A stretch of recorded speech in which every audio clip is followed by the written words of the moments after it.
Good evening, Neha. Good evening, Nargis. Good evening, Shreyank. Good evening, everyone. So अब आपका कल WT का practical है, दैट इज वेब टेक्नोलॉजी. ठीक है, जिसके अंदर आपको HTML, CSS, JavaScript and bootstrap पढ़ना है ना, और थोड़ा बहुत XML पता होना चाहिए कि क्या होता है.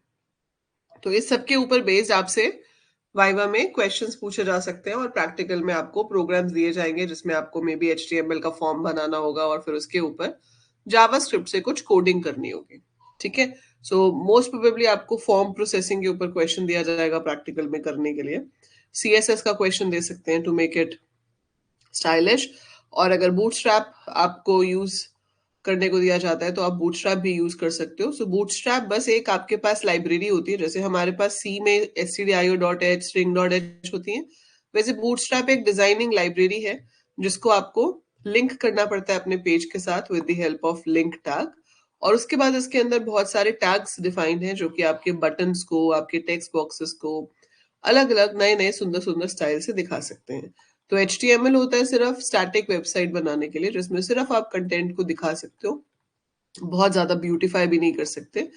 उसी के ऊपर ब्यूटीफाई करने के लिए आप CSS यूज कर सकते हो, that is cascading style sheets. Programming add करने के लिए, डायनामिक इफेक्ट्स ऐड करने के लिए हम जावास्क्रिप्ट ऐड करते हैं. ठीक है, bootstrap is again combination of HTML, CSS and JavaScript. ये पहले से बनी हुई लाइब्रेरी है जिसमें इन तीनों चीजों का यूज होता है सुंदर सुंदर एलिमेंट्स क्रिएट करने के लिए. और XML की फुल फॉर्म कौन बताएगा? What is the full form of XML?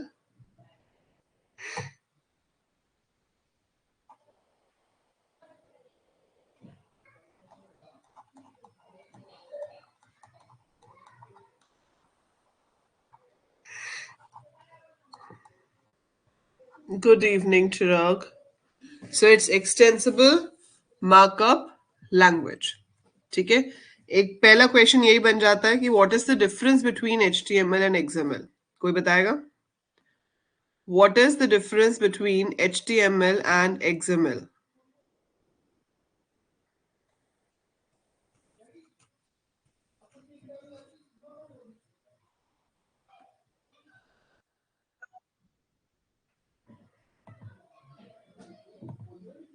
Yes हर्षित.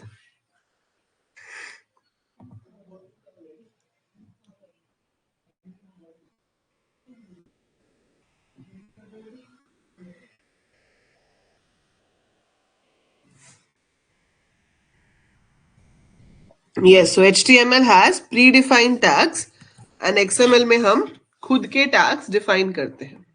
ठीक है, सो HTML और XML के जो डिफरेंसेस हैं उसमें hypertext markup language, extensible markup language तो हो ही गया. HTML में क्या होता है? It has all pre defined tags. यहाँ पर डिफाइंड है कि किस काम के लिए कौन सा टैग यूज होता है. ठीक है, और XML में यूजर डिफाइंड टैग्स होते हैं, मतलब आप खुद के टैग्स डिफाइन कर सकते हो. New tags can be created. Very good Angad. HTML is use to design the web pages. तो वेब पेज को डिजाइन करने के लिए आपका HTML यूज होता है, जबकि XML यूज होता है for transporting and storing the data. तो XML is used to maintain data in the web pages. So this is for maintenance of data, not for the display. HTML case insensitive होती है, मतलब small में लिखो, capital में लिखो, कोई problem नहीं होती. ये केस सेंसिटिव होती है. XML में जिस तरह से आपने टैग बनाया उसी तरीके से यूज करना पड़ता है. ठीक है, आप केस चेंज नहीं कर सकते. और इसमें क्या होता है? It has both empty tags and container tags. मतलब आपके पास ऐसे टैग भी होते हैं जिनको सिर्फ स्टार्ट करना होता है, बंद नहीं करना होता.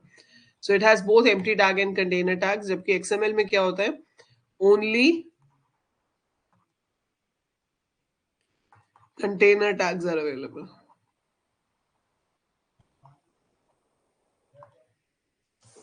ठीक है, तो ये डिफरेंसेस हैं जो आपको पता होने चाहिए. HTML हम सीधा बना देते हैं. XML यूज करने से पहले आपको एक स्पेशल डॉक्यूमेंट बनाना पड़ता है जिसे कहा जाता है DTD, डॉक्यूमेंट टाइप डेफिनेशन, क्योंकि इसके टैग्स भी हमें खुद ही डिफाइन करने होते हैं। तो जिस फाइल में हम XML के टैग्स डिफाइन करते हैं उस फाइल को कहते हैं डॉक्यूमेंट टाइप डेफिनेशन। अंडरस्टूड? अब बताओ difference between a web server and a web browser.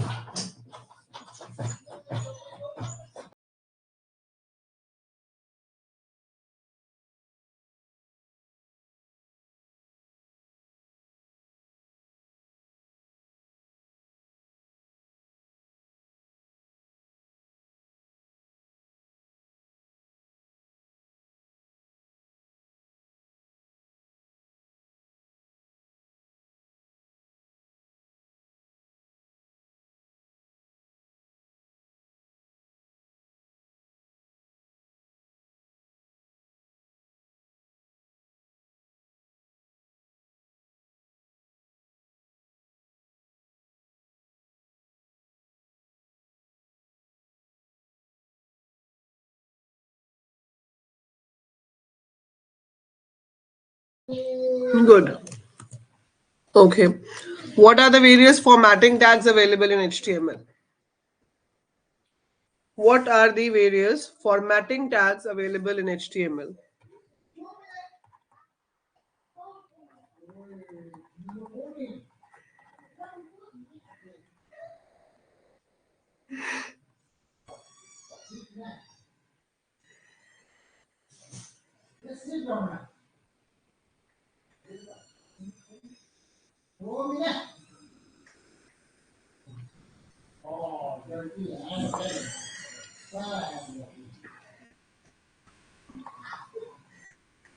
Font और bold, italic, underline, और बताओ।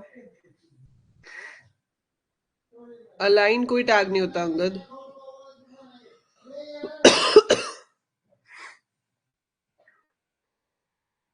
ये वाले टैग्स किस लिए होते हैं?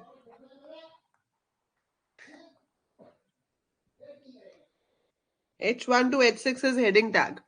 We don't count them in formatting tags. Center is for alignment, but I'm asking you formatting tag. I'm not asking you alignment. Formatting का मतलब है कि आपका कलर, शेप, साइज चेंज करना, प्लेसमेंट चेंज करना। Do you know what is the purpose of SUP and SUB?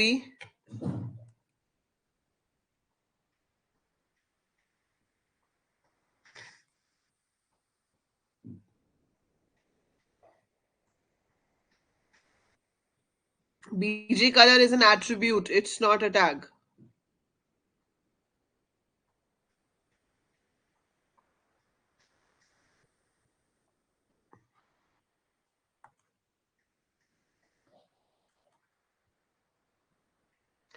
ठीक है, so SUP is superscript, SUB is subscript.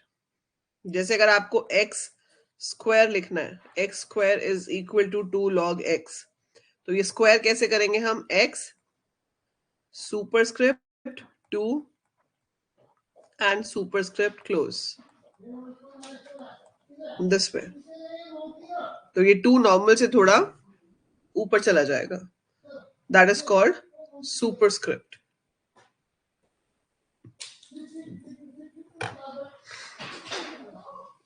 ऐसे अगर आपको नीचे लाना हो, जैसे H2O, तो इस 2 को नीचे लाने के लिए आप सबस्क्रिप्ट यूज करोगे। ये जो सारे टैग्स हैं ये लॉजिकल फॉर्मेटिंग है, मतलब ये सब काम इन टैग से भी हो जाता है, पर ये लॉजिकली ब्राउजर को बताते हैं कि वहां लिखा क्या है। जैसे कोई चीज स्ट्रॉन्ग है तो वो दिखती तो बोल्ड जैसी है, तो बोल्ड का रिजल्ट भी वही आता है, स्ट्रॉन्ग का भी वही आता है, बस वो लॉजिकली बताता है कि ये कोई इंपॉर्टेंट वर्ड है। ऐसे ही एम्फेसाइज, एम्फेसाइज के लिए है EMP, it shows the text in italic, but हम उस वर्ड पे एम्फेसाइज कर रहे हैं। कोटेशंस जो हम लिखते हैं डबल कोट्स में, है ना, किसी की सेइंग हो गई, किसी ने कहा था, या कोई डेली मोटिवेशनल कोट्स हो गए, आप दिखाना चाहते हो कि वो एक कोटेशन की तरह है, तो आप ब्लॉक कोट टैग यूज कर सकते हो। उसमें क्या होता है कि कोटेशन हमेशा सेंटर में आती है स्क्रीन के, इधर कुछ मार्जिन छोड़ देती है और इधर भी कुछ मार्जिन छोड़ देती है, and the quotation comes in the center of the page. That is the purpose of block quote. Address tag से भी इटैलिक में दिखता है, लेकिन आपके ब्राउजर को पता चल जाता है कि इस टैग के अंदर जो लिखा है वो कहीं ना कहीं का एड्रेस है। And we also have a pre tag. Pre tag इसलिए यूज होता है, जैसे हम बाय डिफॉल्ट HTML में अगर आप 4-5 स्पेसेस छोड़ते हो तो वो उसको एक ही स्पेस लेता है, वो उसको एक से ज्यादा स्पेस नहीं लेता। ठीक है, ऐसे ही अगर हम न्यू लाइन पे खुद जाते हैं तो वो नहीं जाता जब तक आप BR ना लिखो। सो नेक्स्ट लाइन या स्पेसेस ऑटोमेटिकली नहीं होते हैं HTML में, उनके लिए BR टैग यूज करना पड़ता है to go to the next line. और स्पेस के लिए क्या यूज करते हैं, एम्परसेंड NB SP। हाँ, कस्टमाइज स्पेसिंग के लिए हम प्री टैग यूज करते हैं। So we use ampersand NBSP new blank space, इन्हें स्पेशल कैरेक्टर्स कहते हैं। ampersand NBSP is new blank space। ऐसे ही आपको LT यूज कर सकते हो लेस देन का साइन दिखाने के लिए, GT यूज कर सकते हो ग्रेटर देन का साइन दिखाने के लिए, क्योंकि लेस देन और greater than are use to mark the tags. अगर मुझे वो सिंबल्स ही प्रिंट करने हैं तो वो सिंबल्स प्रिंट करने के लिए आपको ये यूज करना पड़ता है। So these are the special characters. So ये आपका फॉर्मेटिंग हो गया। तो प्री में जितने स्पेसेस दोगे उतने ही स्पेसेस स्क्रीन पे दिखाई देंगे। ठीक है, फॉर्मेटिंग टैग हो गया। हेडिंग अभी आप में से किसी ने बताया था कि H1 से लेकर H6 तक हेडिंग होती है। बताओ लार्जेस्ट कौन सी है, लार्जेस्ट साइज ऑफ हेडिंग कौन सी है इसमें?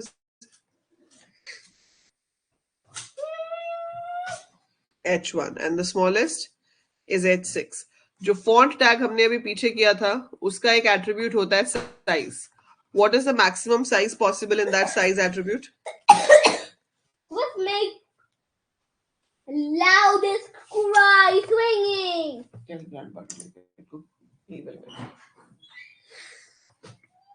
7 is the maximum size. Default कितना होता है? जब हम साइज देते ही नहीं है तो बाय डिफॉल्ट कितना होता है? 3। Very good. हेडिंग हो गया, फॉन्ट टैग हो गया, देन पैराग्राफ के लिए P टैग होता है, इसके लिए आपके पास अलाइन एट्रीब्यूट होता है। What is the difference between ordered and unordered list?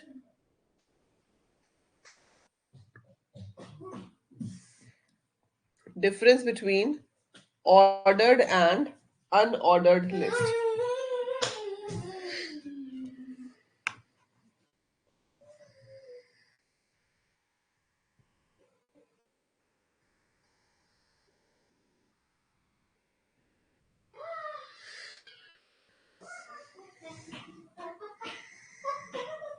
Very good. Ordered में नंबरिंग होती है सीरियल वाइज, अनऑर्डर्ड में बुलेट्स होते हैं। ठीक है, OL टैग के साथ दो एट्रीब्यूट्स होते हैं। टाइप क्या चाहिए आपको, बाय डिफॉल्ट 1 2 3 होता है। आप स्मॉल A कैपिटल A भी ले सकते हो, स्मॉल रोमन कैपिटल रोमन भी ले सकते हो, और स्टार्ट भी बता सकते हो टू इंडिकेट कि नंबरिंग शुरू कहां से करनी है। बाय डिफॉल्ट 1 से शुरू होती है। What is the full form of LI in this?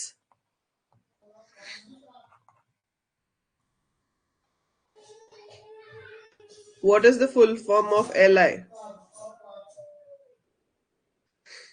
List item. How can you add images in your web page? How can you add images in your web page? List item. Very good.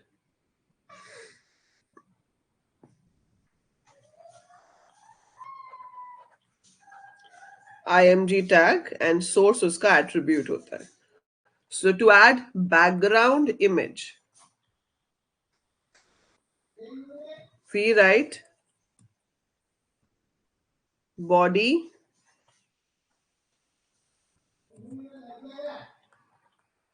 background is equal to जो भी आपकी file का नाम है, and to add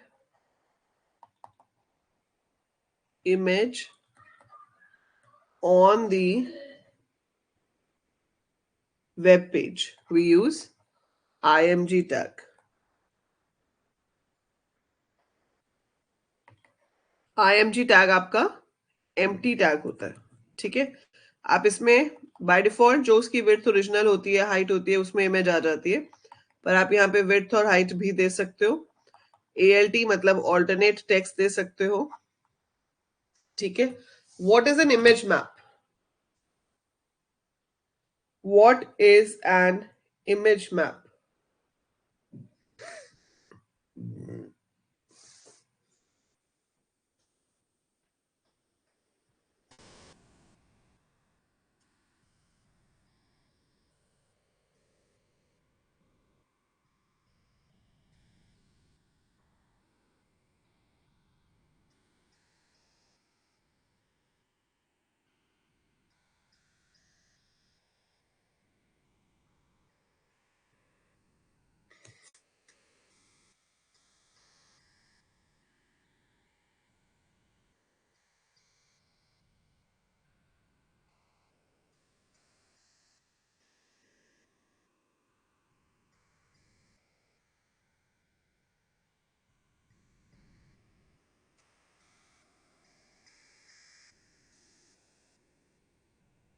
hyperlink और images, single image के ऊपर बहुत सारे हाइपरलिंक होते हैं.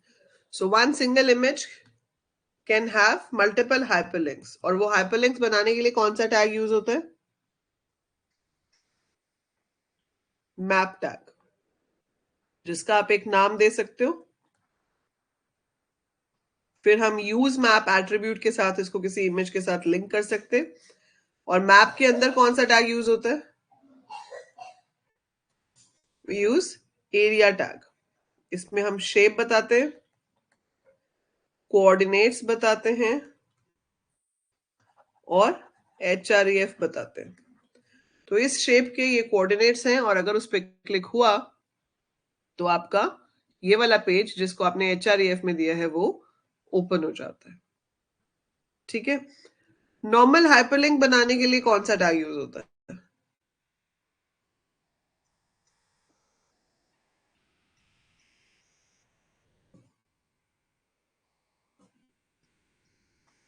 A tag.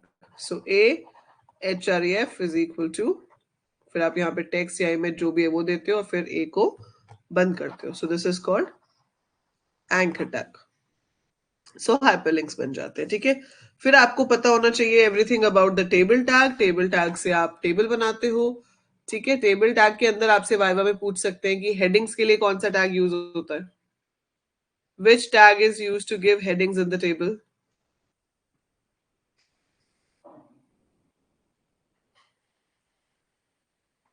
रो के लिए होता है TR. Very good. So TH is for heading. जैसे आपको सिर्फ एडमिशन नंबर और नेम लेना है तो आपने लिया एडमिशन नंबर, TH क्लोज,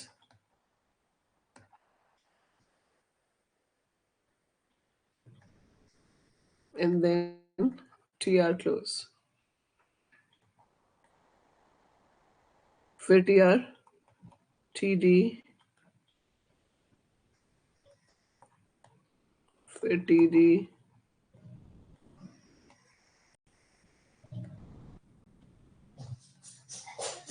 फिर TR and so on. ठीक है. So TH is for table heading, TD is table data, TR is table row. What is the difference between call span and row span? या ऐसे पूछ सकते हैं what is the use of row span and call span attribute?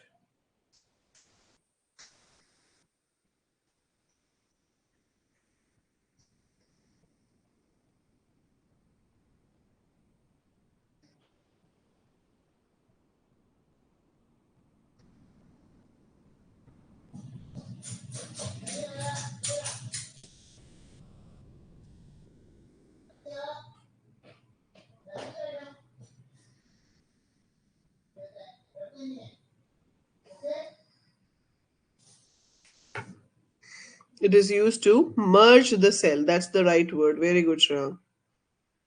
Very good, Angad. ठीक है. अगर आपको एक सेल चाहिए मल्टीपल कॉलम्स की जगह ले तो आप कॉलम्स को अगर मर्ज करना चाहते हो तो कॉल स्पैन होता है और अगर रोज को मर्ज करना चाहते हो तो रो स्पैन होता है. ठीक है. टेबल का बैकग्राउंड कलर, टेबल की कलरिंग कैसे होती है वो सब पता होना चाहिए. T body, T foot, T head. ठीक है. टेबल के बाद आपके पास फॉर्म्स आ जाएगा. So you should know about forms, everything. आपसे कुछ भी पूछ सकते हैं. फॉर्म में मेथड होता है एक विच कुड बी गेट और पोस्ट. अभी तो मैटर नहीं करता इतना आपको क्योंकि आप सर्वर पे डेटा भेज ही नहीं रहे हो. सो गेट एंड पोस्ट का मतलब क्या है? गेट अगर हम लिखते हैं method is equal to get तो जो आपका एड्रेस बार होता है वहां पे पूरा डेटा दिखाता है वो फॉर्म का क्या डेटा चाह रहा है. एंड पोस्ट में हिडन फॉर्म में डेटा चाहता है. आपको पता होना चाहिए टेक्स्ट फील्ड कैसे बनता है, पासवर्ड कैसे बनता है, रेडियो बटन कैसे बनता है, चेकबॉक्स कैसे बनता है. ठीक है. ड्रॉप डाउन लिस्ट कैसे बनती है, बड़ा वाला टेक्स्ट बॉक्स जिसे टेक्स्ट एरिया कहते हैं. And then different type of buttons you have.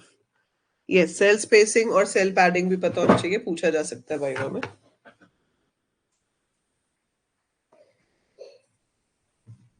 उस पे पूछे जाने के चांसेस कम होते हैं.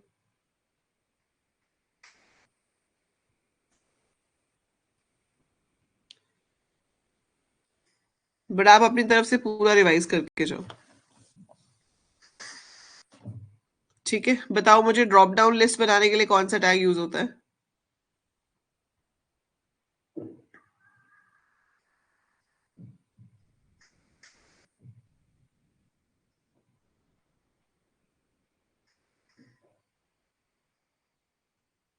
Select tag. और बाकी सब बनाने के लिए, टेक्स्ट फील्ड, रेडियो बटन, ये सब बनाने के लिए कौन सा टैग यूज होता है?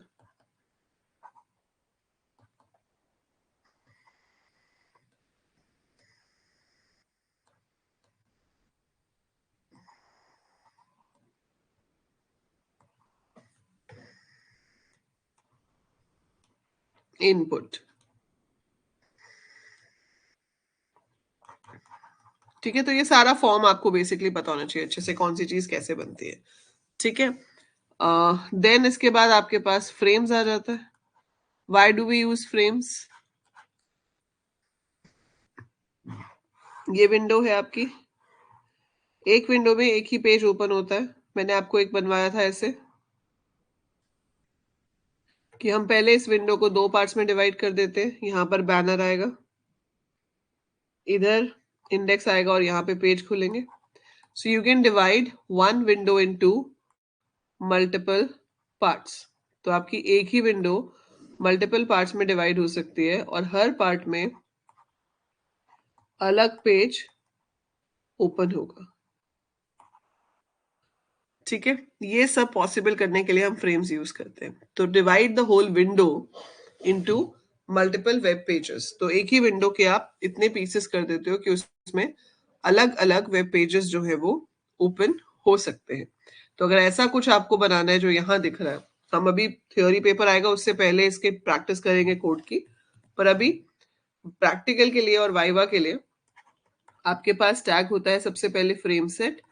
उसमें आप आउटर में बताओगे कि आप डिवाइड कर रहे हो किसमें, 20%, 80% भी लिख सकते हो, नहीं तो ऐसे स्टार भी लिख सकते हो। फिर आपने अपने पहले फ्रेम में बता दिया कि क्या ओपन हो रहा है, बैनर डॉट HTML। फिर दूसरा जो पार्ट है उसको हम फिर से डिवाइड कर रहे हैं, तो हम फिर से फ्रेम सेट ले लेंगे, columns is equal to 30% comma, ये कुछ नहीं है, 30% कॉमा स्टार। फिर आप इंडेक्स वाला पेज ओपन कर लोगे पहले वाले फ्रेम के अंदर, और दूसरे के अंदर आप मेन वाला जो भी आपका है। फिर जैसे जैसे लिंक पे क्लिक होगा तो वो यहाँ खुलना चाहिए। तो इस फ्रेम का आपको नाम भी देना पड़ेगा, ताकि जब आप हाइपरलिंक बनाओ तो आप टारगेट में इस फ्रेम का नाम दे दो। तो जब हम टारगेट एट्रीब्यूट में इस फ्रेम का नाम देंगे तभी वो फाइल जाकर इधर ओपन होगी। ठीक है, आई फ्रेम बताओ भी क्या होता है? Why do we use the tag I frame?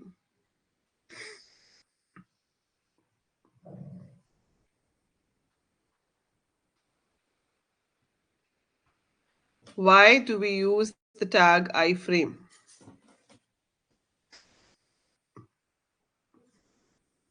जब आप एक फ्रेम सेट वाला पेज बनाते हो तो उसके अंदर बॉडी टैग अलाउड नहीं होता। या तो आपके पेज में फ्रेम सेट हो सकता है या आपके पेज में बॉडी टैग हो सकता है, दोनों एक साथ नहीं हो सकते। ठीक है, वेरी गुड तबेश।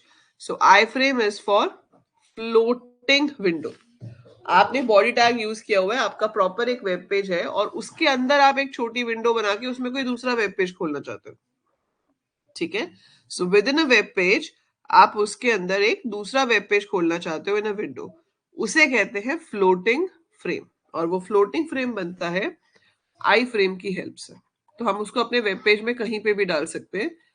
एट्रीब्यूट्स वही हैं, frame source is equal to width height हम दे सकते हैं, और यहाँ पर आपका वो पेज ओपन होके आ जाएगा। ऊपर आपका पूरा HTML का दूसरा पेज होगा, एक विंडो आ जाएगी जहां पर ये पेज ओपन होगा। ठीक है, आप इस पेज में भी हाइपरलिंक्स बना सकते हो कि क्लिक करो तो यहाँ ओपन हो जाए, उसके लिए यहाँ पे नाम देना पड़ेगा। But it is part of the body tag. I frame is part of the body tag. Frame set वाले पेज में बॉडी नहीं होता है, रादर हम नो फ्रेम टैग लगा सकते हैं कि अगर कोई ब्राउजर है जो फ्रेम को सपोर्ट नहीं करता तो जो नो फ्रेम टैग में लिखा है वो एग्जीक्यूट हो जाए। ठीक है, इज दिस क्लियर? इसके बाद आपके पास आ जाता है CSS। CSS की फुल फॉर्म है cascading style sheets. Cascading style sheets तीन तरह की होती हैं, कौन कौन सी?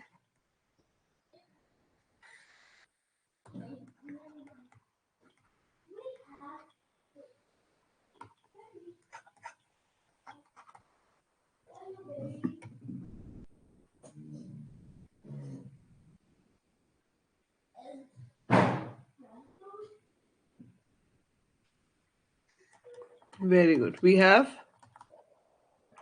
inline, internal, and external style sheet.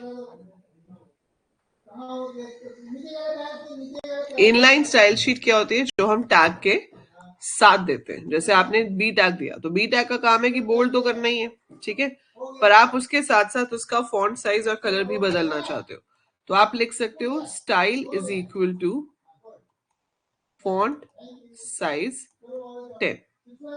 फिर हम लगाएंगे सेमीकोलन और फिर हम यहाँ पर लिखेंगे कलर. सो हमने यहाँ पर कलर दे दिया. So B style is equal to font size. दो स्टाइल्स के बीच में आपको सेमीकोलन लगाना होता है, ठीक है. So font size 10 semicolon colour blue. तो इससे क्या होगा? फॉन्ट का साइज जो है वो आपका 10 हो जाएगा और कलर ब्लू हो जाएगा for only this occurrence of bold tag. जो यहां पर लिखा है सिर्फ उसके ऊपर ये चीज अप्लाई होगी. अगर आप इसको एज इंटरनल या एक्सटर्नल देते हो तो आपके पूरे पेज में जहां जहां पर बी टैग है और वो देने के लिए हमें यूज करना पड़ता है स्टाइल टैग. स्टाइल टैग हम जनरली हेड सेक्शन के अंदर देते हैं और वहां पर हम टैग का नाम बताते हैं. इसे सिलेक्टर कहा जाता है. सो दिस इज द सिलेक्टर. यहाँ पर आप अपने एट्रीब्यूट्स लिख सकते हो कि फॉन्ट साइज जो है वो 20 चाहिए, कलर जो है वो आपको ब्लू चाहिए. जो भी ऑप्शंस हैं वो आप यहाँ पर डिफाइन कर सकते हो. जितने टैग्स हैं सबका डिफाइन कर सकते हो, ठीक है. So it's up to you, आपको किस किस का क्या क्या डिफाइन करना है. You can define over here. So अब ये स्टाइल टैग आपने यहाँ बंद कर दिया. अब पूरे पेज में जहां जहां पे बी यूज होता है वहां ये स्टाइल अप्लाई होगा. जहां जहां पे इनपुट टैग यूज हुआ है वहां ये स्टाइल अप्लाई होगा.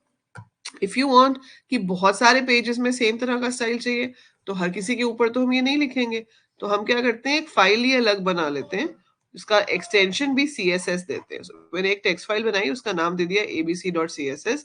उसमें कोई स्टाइल टैग नहीं है, कुछ नहीं है, आप सिर्फ अपने टैग्स के नाम लिख रहे हो और यहाँ पर आप उनके स्टाइल्स डिफाइन कर देते हो. फिर बताओ कौन सा टैग यूज होता है इस स्टाइल शीट को अपने पेज के साथ जोड़ने के लिए? Which tag is used to link your web page with an external style sheet? Which tag is used to link your web page with an external style sheet? Link tag. तो कैसे लिखेंगे?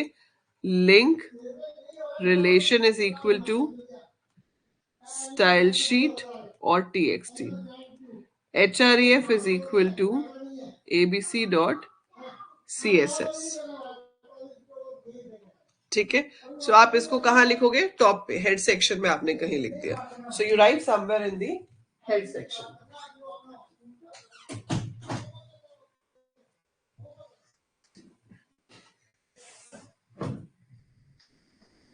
ठीक है.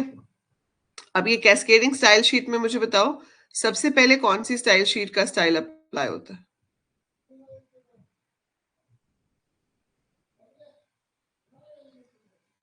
कौन सी स्टाइल शीट किसके style को override करती है?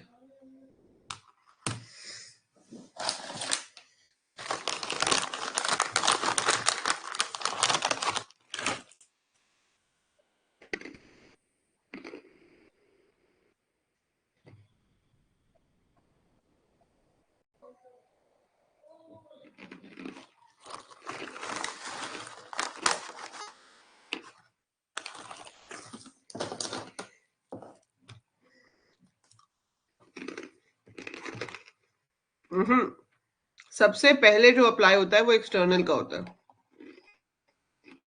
उसको ओवरराइड करती है एम्बेडेड. और फाइनली जो दिखता है वो इनलाइन वाला होता है. सो इनलाइन में जो स्टाइल दोगे वो हमेशा दिखेगा.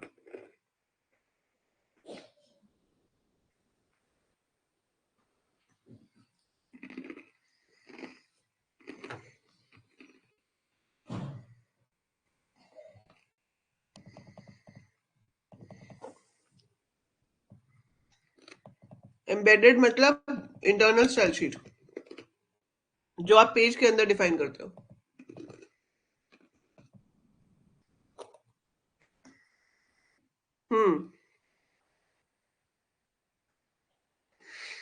Now when JavaScript comes, सबसे पहले बताओ what is the difference between client side scripting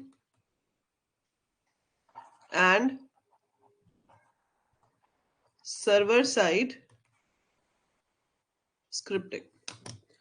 Difference between client side scripting and server side scripting.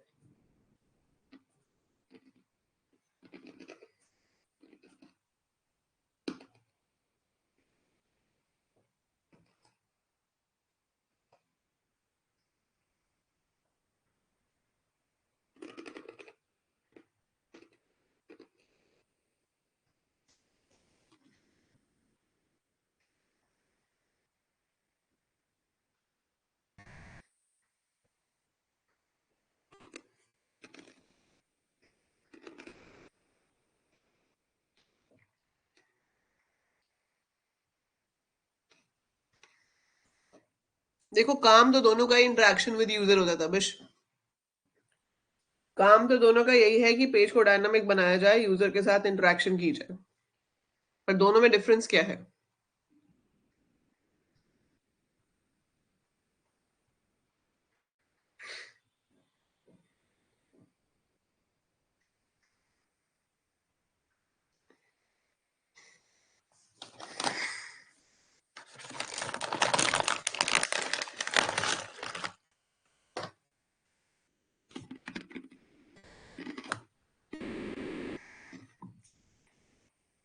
नहीं बेटा, क्लाइंट साइड स्क्रिप्टिंग वो होती है, वो कोड जो कि क्लाइंट मशीन पे ही एग्जीक्यूट होता है to give the result to the user. ठीक है, सो अब जैसे ये माइक्रोसॉफ्ट व्हाइट बोर्ड है, अगर इंटरनेट कनेक्टेड ना हो तो ये चलेगा नहीं, क्योंकि एक मैंने कोई ऐप डाउनलोड नहीं की हुई, ये ऑनलाइन खुलता है। ठीक है, अब क्लाइंट साइड स्क्रिप्टिंग का मतलब क्या है कि मैं यहाँ पर पेन पे क्लिक करके कलर चेंज कर सकती हूँ। आई कैन डू दिस, तो ये कलर चेंज हो गया, it's writing in blue now, है ना? तो क्या इसके लिए वो सर्वर पे गया होगा? सर्वर पे तो नहीं गया होगा ना इसके लिए, ये कलर तो यहीं से ही बदला जा सकता है। सर्वर इज द प्लेस जहां पे आपके पूरे वेब पेजेस स्टोर्ड है। तो सर्वर पे हम सिर्फ तभी जाते हैं जब हमें सर्वर से कुछ चाहिए। ठीक है, सो क्लाइंट साइड स्क्रिप्टिंग का मतलब है वो कोड जो आपके वेब पेज का पार्ट है, but it will be executed on the client machine itself. User के कंप्यूटर पे ही एग्जीक्यूट हो जाएगा। जैसे मान लो आपकी एक वेब पेज है, ठीक है, उसमें है कि भाई यहां पर लिखा हुआ है हेलो, जैसे ही आप उसके ऊपर माउस लेके जाते हो, हेलो का साइज बड़ा हो जाता है। फाइन, तो जैसे ही मैं उसके ऊपर माउस मूव करती हूँ, हेलो का साइज बड़ा हो जाता है। तो वो क्लाइंट साइड पे ही कोड एग्जीक्यूट हो सकता है। ऐसे ही अगर आप वहां पर बनाते हो, अभी आप साइट खोल के ईएमआई कैलकुलेटर ढूंढो, आपको बहुत सारी वेबसाइट्स मिल जाएंगी जो आपको ईएमआई कैलकुलेटर देती है। उसमें आपको आता है कि अपना अमाउंट पुट करो, नंबर ऑफ मंथ्स पुट करो, अमाउंट पुट करो और कैलकुलेट पे क्लिक करो, तो वो आपको दिखा देगा। इसमें से क्या सर्वर से कुछ उठा रहा है वो? It does not need anything from the server ना, यहीं पे इनपुट हुआ है, इसी पे फॉर्मूला लगेगा, यहाँ रिजल्ट आ जाएगा। ये क्लाइंट साइड पे काम हो रहा है। बट अगर आपके पास ऐसा होता कि बंदा यहाँ पर अपना यूजर आईडी एंटर कर रहा है और उस यूजर आईडी से आपको अमाउंट फेच करके लाना है पहले कि उसका कितना ड्यू है, फिर उसको ईएमआई में कन्वर्ट करना है, तो फेच कहां से होगा? डेटाबेस से।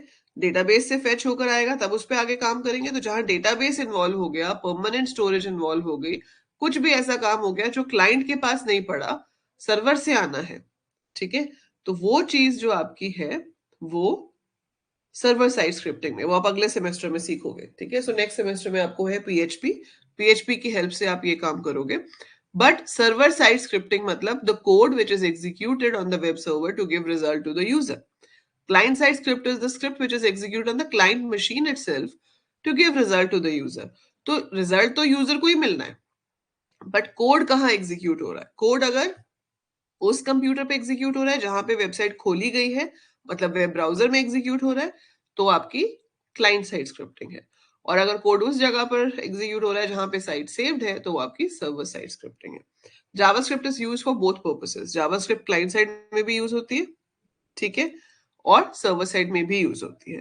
पर आपके सिलेबस में आगे जाके पीएचपी आएगी इस काम के लिए, आप जावास्क्रिप्ट यूज नहीं करोगे। तो जावास्क्रिप्ट हम यूज कर रहे हैं क्लाइंट साइड पे और उसको हम यूज करेंगे सर्वर साइड पे। ये establish, exactly.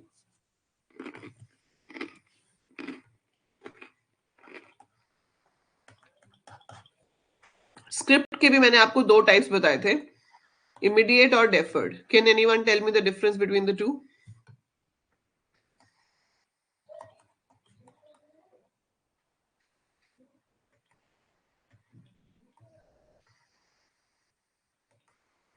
JavaScript is a case sensitive language. जो भी जावास्क्रिप्ट का कोड आपको पेज में लिखना है, स्क्रिप्ट टैग के अंदर लिखा जाएगा. स्क्रिप्ट टैग आप पेज में जितनी मर्जी बार लगा सकते हो. You have to open the script tag, you have to close the script tag, और यहाँ पर आपको देना है language. Yes, language is equal to JavaScript.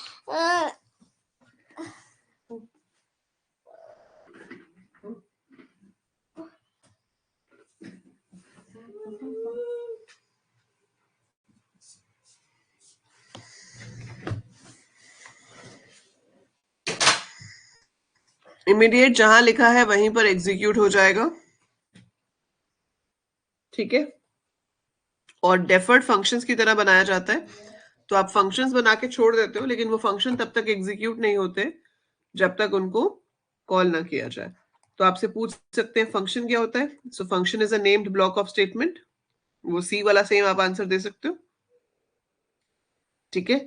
So user defined functions जो है, that's a named block of statement. You right the keyword function, you give function a name, bracket में आप लिस्ट ऑफ पैरामीटर्स दोगे, ठीक है. फिर वो list of, ये क्या हो रहा है इसको, लिस्ट ऑफ पैरामीटर्स दोगे, कर्ली ब्रैकेट में हम उसके ऊपर काम करेंगे.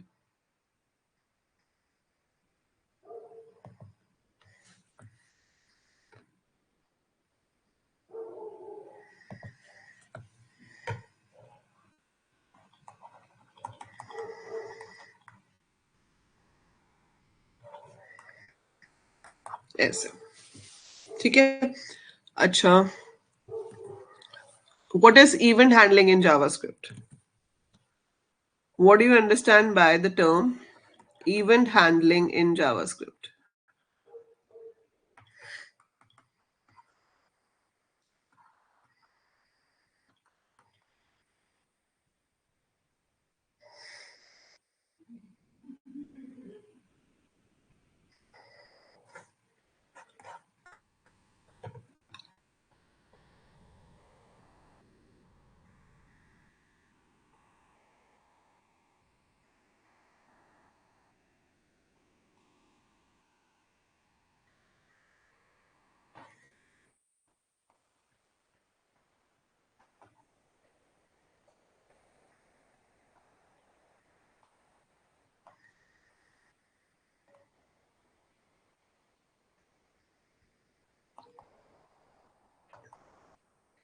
सो इवेंट हैंडलिंग क्या होती है कि यूजर कोई काम करे एंड देन हम उसको रिस्पॉन्स दें.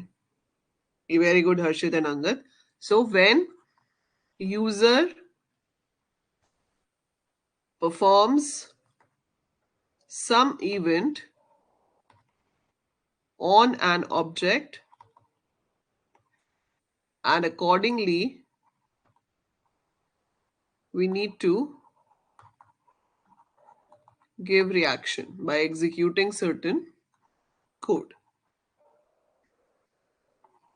तो जो भी आपका फंक्शन होता है वो हम बना लेते हैं, और फिर उस बटन पे, जैसे मान लो आपके पास एक बटन है, input type is equal to button, और फिर आप यहाँ लिखते हो on click is equal to function का नाम. मैं एक आपको बना के दिखा देती हूँ अभी. सिंपल हम एक फॉर्म बना लेंगे कुछ भी कैलकुलेट करने के लिए. मान लो सिंपल इंटरेस्ट कैलकुलेट करना है, या स्टूडेंट का रिपोर्ट कार्ड जनरेट करना है, एनीथिंग लाइक दैट, ठीक है. उसमें आपके पास सब कुछ आ जाएगा कि कैसे आप यूज भी करते हो, रीड भी करते हो. But before that we have one more thing which you should know, technical term, document object model. So ये जो है आपका JavaScript, it follows the document object model. कि सबसे ऊपर आपकी विंडो होती है, ऑब्जेक्ट ओरिएंटेड है ये, तो विंडो के अंदर क्या होता है, डॉक्यूमेंट. अब डॉक्यूमेंट के अंदर बहुत कुछ होता है. डॉक्यूमेंट के अंदर फॉर्म्स हो सकते हैं, इमेजेस हो सकती हैं, टेबल्स हो सकते हैं, पैराग्राफ हो सकते हैं. So many elements can be there in this. Forms के अंदर फिर फर्दर एक पूरी लिस्ट हो जाती है. You can have text box, you can have radio button, check box, buttons, so number of things. तो ये डॉक्यूमेंट ऑब्जेक्ट मॉडल का मतलब क्या है कि जैसे मैंने आपको बताया था, अगर मुझे एक फॉर्म का डेटा रीड करना है तो विंडो बाय डिफॉल्ट लिखा होता है, हमें लिखने की जरूरत नहीं पड़ती, पर हम लिख सकते हैं डॉक्यूमेंट डॉट फॉर्म का नाम डॉट टेक्स्ट फील्ड का नाम डॉट उसकी वैल्यू. हमने एक बनाया था कि भाई एक इमेज है, आप उसके ऊपर माउस मूव करो तो इमेज बदल के दूसरी हो जाए, तो वो भी कर सकते हो. इमेज को कैसे रेफर करोगे? डॉक्यूमेंट डॉट इमेज का नाम. या तो ये तरीका होता है, या फिर हमारे पास एक फंक्शन होता है get element by ID. So we have a function called get element by ID. तो आप आईडी की हेल्प से किसी भी ऑब्जेक्ट को जावास्क्रिप्ट में एक्सेस कर सकते हो. ठीक है. So if I open notepad here,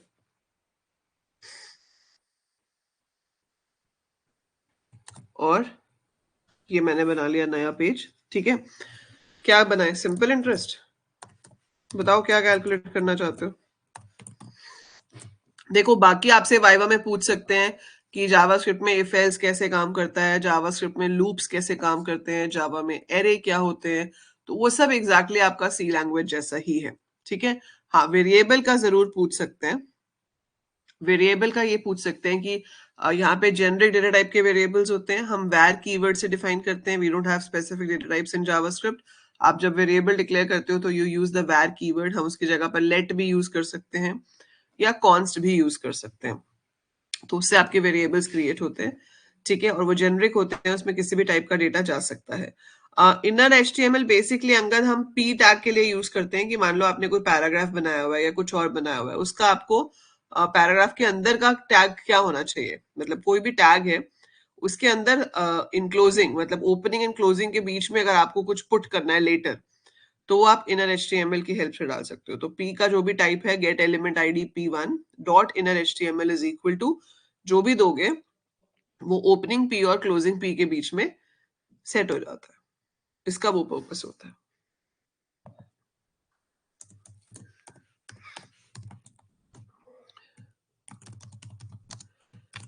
जैसे आपने दे दिया सिंपल इंटरेस्ट, टाइटल बंद, मैंने यहाँ पर script language is equal to JavaScript. उससे पहले आपने ले लिया स्टाइल.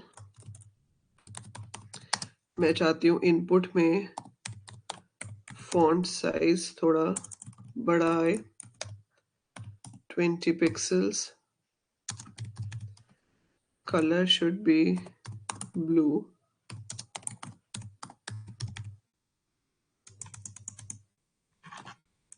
बस इतना ही बहुत है. और किसी को आपने देना है स्टाइल तो आप दे सकते हो, that is up to you. I've given for this only. And इसके अंदर जो फंक्शन वगैरह है वो हम अभी बनाते हैं बाद में. यहाँ पर हमने हेड टैग को बंद कर दिया.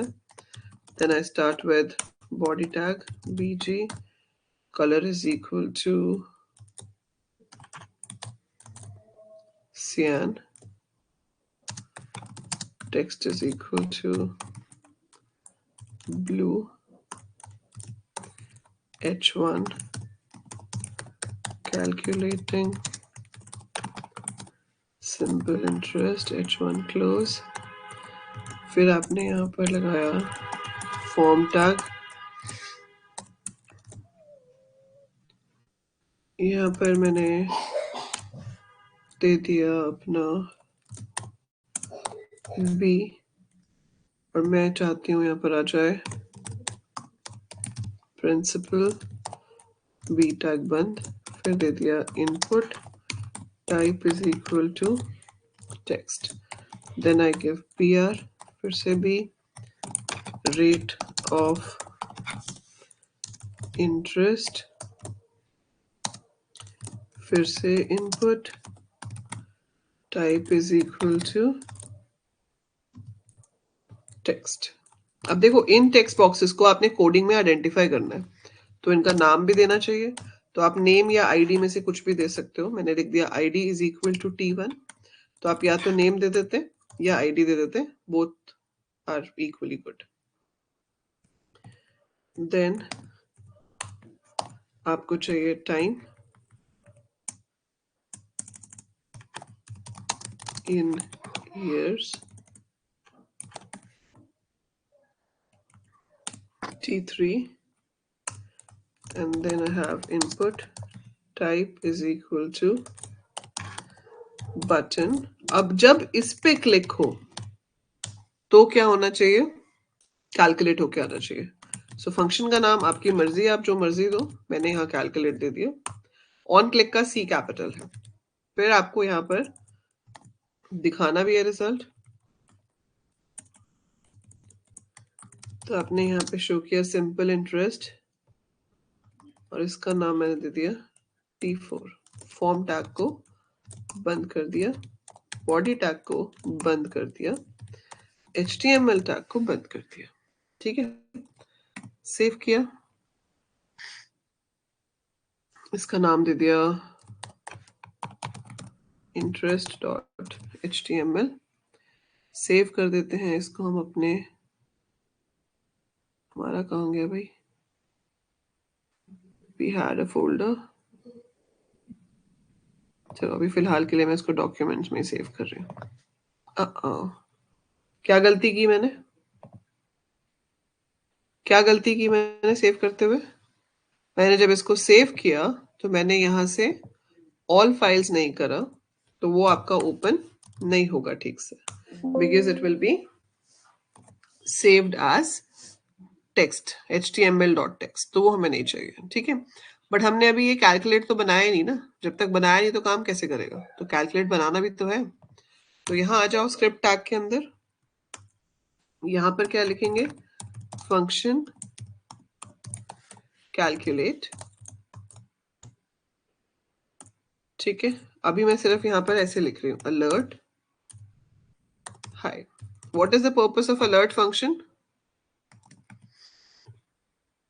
What is the purpose of alert function?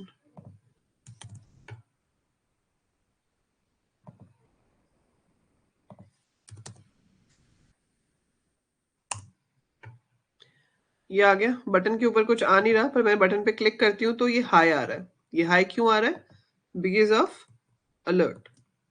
ठीक है, सो एक तो आपका बटन जो था type is equal to button, उसके ऊपर कुछ आ नहीं रहा, तो मैं लिखूंगी value is equal to calculate. मैं चाहती हूँ उसके ऊपर कैलकुलेट लिखा हुआ है, और उसके बाद BR नहीं है, इसलिए वो नेक्स्ट लाइन पे भी नहीं जा रहा था। ठीक है, अब जब उस पर क्लिक हो तो सिर्फ अलर्ट हाई तो नहीं आना चाहिए ना। यहाँ पर हम अपने वेरिएबल्स ले लेंगे, we have var p r t si। Variable name के लॉजिक बिल्कुल वही है जो आपके पास पहले थे। अब इसको रीड करने के दो तरीके हैं, एक है आप लिखो document dot gate element by ID, ID क्या है, T1 डॉट वैल्यू। ठीक है, similar way you have to get the value of the other two, so PRT, so we have T2 here, we have T3 here, SI is equal to P into R into T upon 100, so P into R into T upon 100, and then you have to show it back। तो if you have to show it back, तो हम क्या करेंगे, document dot get element by id dot value is equal to SI। so this is what I want to happen। let's see, इसको refresh करते हैं, ये इस तरह से आ रहा है। आपने प्रिंसिपल अमाउंट एंटर किया, आपने रेट ऑफ इंटरेस्ट डाला, आपने टाइम डाला, कैलकुलेट पे क्लिक किया, पर यहाँ कुछ नहीं आया, नहीं आ रहा है पर गलत जगह पर आ रहा है, यहाँ आ रहा है। ठीक है, तो मैंने वहां पे कॉपी पेस्ट चाहिए ना, नकल के लिए अकल की भी बहुत जरूरत होती है। सो T1 में नहीं दिखाना था, T4 में दिखाना था, so we have to show it in T4। So copy paste करते हुए भी चीजों का ध्यान रखना पड़ता है। ठीक है, so calculate, you are getting it here, simple. So this is how you can do it. अगर आप इसमें खाली बनाना बटन बनाना चाहते हो कौन सा बटन होता है जिस पे क्लिक करने से पूरा फॉर्म खाली हो जाता है? Which button helps you to make your form empty? अगर मैं वो बटन पे क्लिक करूं तो आपका फॉर्म जो है वो एम्प्टी हो जाएगा। सो हमारे पास टाइप है रीसेट एंड वैल्यू आप उस पे जो लिखना चाहते हो वो है clear. So input type is equal to reset, value is equal to clear. Save it, refresh it.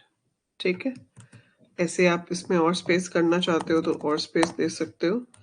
बहुत ज़्यादा कंजस्टेड आ रहा है तो वो हम दे सकते हैं। मैंने आपको टेबल यूज करके भी बताया था कैसे करते हैं, क्योंकि टेबल से फिर वो प्रॉपर अलाइन होके आ जाता है। तो वो दैट डिपेंड्स आपको कैसा करने के लिए कहते हैं।